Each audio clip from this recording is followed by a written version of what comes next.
RCB जीतेगी? नहीं, CSK नहीं जीतेगी। आरसीबी जीतेगी? हाँ, आरसीबी जीतेगी। तो फिर ये क्यों पहन रखी है? वो मजबूरी है। आरसीबी। 5 बस ऐसे ही फालतू के स्टार्स हैं। एक तो हमारे पास भी है। वो इस सीजन ये 5 से ज्यादा ग्रेटर एक है, क्योंकि 3 हो चुके हैं इनके पास। हाँ, टोटल तो 3 हो गए। टोटल 3 हो गए इनके पास। तो जनाब El Clasico, RCB versus Chennai CSK, चन्ना स्वामी स्टेडियम में 5 तारीख शाम को 7:30 बजे रियल आईपीएल शुरू हो गया। रियल आईपीएल शुरू होगा। ये जो टॉप हमारी 3 टीमें हैं, आरसीबी, एमआई और सीएसके, मतलब देखो 3 में तो बाकी बुरा ना माने, लेकिन जो फैन फॉलोइंग और सब कुछ है वो इन्हीं का सबसे जो है वो ज्यादा है। सबसे ज्यादा टीआरपी भी इन्हीं पे आती है। सबसे ज्यादा क्योंकि देखो इनके पास फेसेस ऑफ इंडियन क्रिकेट है ना, टीम या स्टेट उसको सब छोड़ दो, Rohit Sharma, Hardik Pandya, Mahendra Singh Dhoni and who will forget, Virat Kohli. तो इसकी वजह से इन टीमों की ब्रांड वैल्यू ज्यादा है। चलिए रिकॉर्ड की बात करते हैं। 35 मैच में से 21 जो है वो चेन्नई सुपर किंग्स जीती हैं और 13 आरसीबी जीती है, एक वॉश आउट था। बट जो चेन्नई स्वामी स्टेडियम है उसके अंदर रिकॉर्ड 5-5 है। 5-5, 5-5, 6-5, 6-5, 6-5। तो इससे दिखता है कि चेपॉक के अंदर कितने बुरे हाल हैं आरसीबी के चेन्नई के अगेंस्ट। आप देखो ना, 13 में से 5 तो चन्ना स्वामी में ही जीती है, तो 8 ही हुए। और आई थिंक 17 मैच जीती है चेन्नई अपने वहां पे चेपॉक के अंदर। चेपॉक के अंदर 17 मैच जीते और ये हारे हैं। तो हाल फिलहाल की घड़ी 5 सितारे ही लग रहे हैं बस। अब सितारे ही हैं बस। पिछले साल सीजन के बॉटम पे थे और इस साल भी सीजन के बॉटम पर ही हैं 2 मैचों के बाद। देखो, हम लेगेसी कंटिन्यू रखते हैं। We believe in consistency. अभी तो हालात बहुत माड़े हैं और ये हालात माड़े होने ही थे। उसका सबसे बड़ा कारण है इनकी ऑक्शन, जहां पर इन्होंने लुंगी सानी इंगीडी को जाने दिया, पत्ती राणा के पीछे नहीं गए। उसके तो चलो कोई सेंस ही नहीं बनता। बॉलर कोई इन्होंने ढंग का खरीदा ही नहीं। अब आप इनकी बॉलिंग देख लीजिए। सबसे बड़ी गलती प्रशांत वीर, कार्तिक शर्मा, 14.2 करोड़। हमें लगा था पता नहीं कोई एक्सेप्शनल टैलेंट ही होंगे, 2 मैचों से दिख गया। ठीक है, प्लेयर हैं, बट वो 14 करोड़ वाले प्लेयर नहीं ग्रूम करेंगे ये। इन्होंने अपना फ्यूचर जो है वो बनाया है, मतलब जैसे दिल्ली खेलती थी, जैसे मुंबई खेलते थे। बॉलर्स पे भी तो खेलते हैं ना वो। हाँ, तो ये प्रशांत वीर को आई थिंक इन्होंने ओवर भी नहीं दिया। हाँ, स्पिन कराते हैं, लेफ्ट आर्म स्पिन है वो, तो ओवर भी नहीं दिया। तो ये जो ऑक्शन की गलतियां हैं, बॉलिंग, और पहले इनकी बॉलिंग स्पिन हैवी हुआ करती थी, लेकिन अब चेपॉक का स्टेडियम ही इन्होंने रेनोवेट कर दिया। अब टुक टुक अकेडमी से फुक फुक अकेडमी हो गया है। तो ये तो देखो सीएसके विल स्ट्रगल। हाँ, इनके पास नेथन एलिस थे, मार पड़ी इंजरी की, वो बाहर चले गए, वो इनकी बॉलिंग को संभाल सकते थे। वो 4 ओवर एक बड़े क्रूशियल थे उनके, विकेट टेकिंग भी होते। बट वही है ना, अगर अकेले एलिस भी क्या ही कर लेते।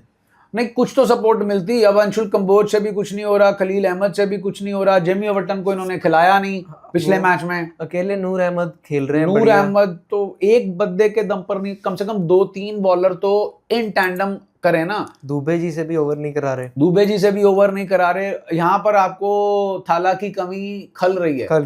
क्योंकि आप मानो ना मानो, पिछले सीजन से गायकवाड़ कैप्टन है, बट पिछले सीजन काफी सपोर्ट थी थाला की, हर डिसीजन में उनका प्ले था। अब गाइड तो कर रहे थे, कंसल्ट करने के लिए तो कोई था। जहां पर गलत जा रहे हो वहां पर वो अपनी ओपिनियन दे सकते हैं। मानना ना मानना कैप्टन की मर्जी है। हाँ, वो एक ओपिनियन ही बहुत मैटर करती है उनके जैसे प्लेयर की। बैटिंग तो जो है वो सीएसके के पास चलो फिर भी कह सकते हैं फायर पावर है। दिन आ जाए तो अभी सैमसन और गायकवाड़ नहीं चले हैं, और आपके यंग ब्लड भी बाहर है ना, ब्रेविस भी अभी बाहर हैं। तो बैटिंग फिर भी I think take care of हो जाएगी, लेकिन बॉलिंग बहुत बड़ी मुसीबत है। वो सरदार जी गुरजनप्रीत सिंह, हाँ, उनको भी आप टेस्ट जो है कर सकते हो। आपने अंशुल कंबोज को कर लिया टेस्ट, आपने खलील अहमद को टेस्ट कर लिया। एक मैच खिलाया था पिछले साल, बड़े रन पड़ गए थे, उसके बाद से उन्हें खिलाया ही नहीं। तो उनको टेस्ट करो। अंशुल कंबोज भी मेरे को नहीं लग रहा है। हाँ, चन्ना स्वामी में अंशुल कंबोज जैसे जेकब डफी स्विंग बॉलर थे, तो आप शायद अंशुल कंबोज को, थोड़ी पेस भी उनकी कम है तो विकेट ले सकते हैं। अंशुल कंबोज को आप परफॉर्म करता देख सकते हो। बाकी मैट हेनरी तो है ही। मेन इनका चेंज तो प्लेइंग 11 में सिर्फ यही देख रहा हूँ मैं, चाहर की जगह पे जेमी ओवर्टन, बस जेमी ओवर्टन है। बाकी तो इनकी टीम सेम ही है। और आरसीबी की टीम आरसीबी की टीम के अंदर अगर तो हेजलवुड अवेलेबल हैं, वैसे तो होते तो बड़ा शोर मच जाता उसका, बट फिर डफी ही खेलेंगे और ऊपर से ये अभी तो सॉल्ट को चांस देंगे 2-3 मैच, क्योंकि पिछला मैच उन्होंने कैच पे ही बदल दिया था, चाहे बैटिंग नहीं बढ़िया कर रहे काफ़ी समय से, बट मुझे लगता है कि 1-2 मैचेस में वो अच्छा खेल जाएंगे, फिर 2-3 मैचेस और अपने पक्के कर जाएंगे सॉल्ट। बट आरसीबी के लिए बैथल जैसे टैलेंट को और इन फॉर्म टैलेंट को बाहर बिठाना, अब क्या करें, टीम कॉम्पोजिशन ही ऐसी है। वैसे तो ये 5 ओवरसीज प्लेयर के साथ ही खेल रहे हैं। हाँ, एक कोहली जी भी बट नहीं, आप शेफर्ड को भी बाहर बिठा सकते हैं, बट जब तक वो नहीं आते, हेजलवुड नहीं आते, तो इनको पेस बॉलिंग चाहिए। वैसे मार तो उनको बहुत पड़ रही है, बट पॉइंट ये आता है ना कि आप चिन्ना स्वामी में किस बॉलर को पिटवाना चाहते हैं, पेसर को के स्पिनर को। बट वो विकेट भी ले गए थे ना शेफर्ड पिछले मैच, तो पॉइंट तो यही आ गया ना कि, और फिर शेफर्ड आपको नीचे धुरंधर बैटिंग भी देंगे, तो शेफर्ड के साथ तो रिस्की ऑप्शन है, बट ये उसी के साथ जाएंगे। अब आप देखो ना, जेकब बेथल को ये अकोमोडेट कहाँ करेंगे अगर ले भी आते हैं? सिर्फ सॉल्ट की जगह या फिर 1 डाउन। तो 1 डाउन तो पट्टीदार का है, सॉल्ट तो निकलेंगे ही नहीं। पड्डीकल का है नीचे, फिर पट्टीदार 4 के नीचे जा नहीं सकते हैं, वो बेथल उसके नीचे जा। हाँ, तो फिर नीचे अगर आप, फिर पॉइंट तो वही आ गया ना, सॉल्ट की जगह ही आएंगे अगर आएंगे तो। लाइक टू लाइक रिप्लेसमेंट, मतलब ज्यादा ही देंगे वो आपको, बेथल बॉलिंग भी देंगे आपको, फील्डिंग उनकी भी अच्छी है। फील्डिंग तो इनकी भी अच्छी है। तो मतलब मैनेजमेंट का डिसीजन है, they want to stick 2 match तो पिछले कंटिन्यूटी ना, जो बाकी टीमों ने भी ये चीज़ दिखाई है, जैसे एमआई ने रिकल्टन पे भरोसा दिखाया कि जो पिछले सीजन के परफॉर्मर्स थे हम उन्हीं के साथ जाएं, तो सारी टीमें यही कर रही हैं। रिजवी के साथ गए, अनिकेत वर्मा के साथ गए, सब यही कर रहे हैं। 2-3 मैचेस तो देंगे सॉल्ट को, बट अगर उनमें भी कुछ नहीं होता है इनसे, तो फिर मुझे लगता है इट इज़ हाई टाइम कि आप बेथल को लेके आओ। तो बस फिर इनकी टीम में तो कोई चेंज है ही नहीं। नहीं, कोई चेंज नहीं दिखता। हेजलवुड, मेरे को तो हेजलवुड भी नहीं दिखते आते हुए, तो डफी ही खेलेंगे।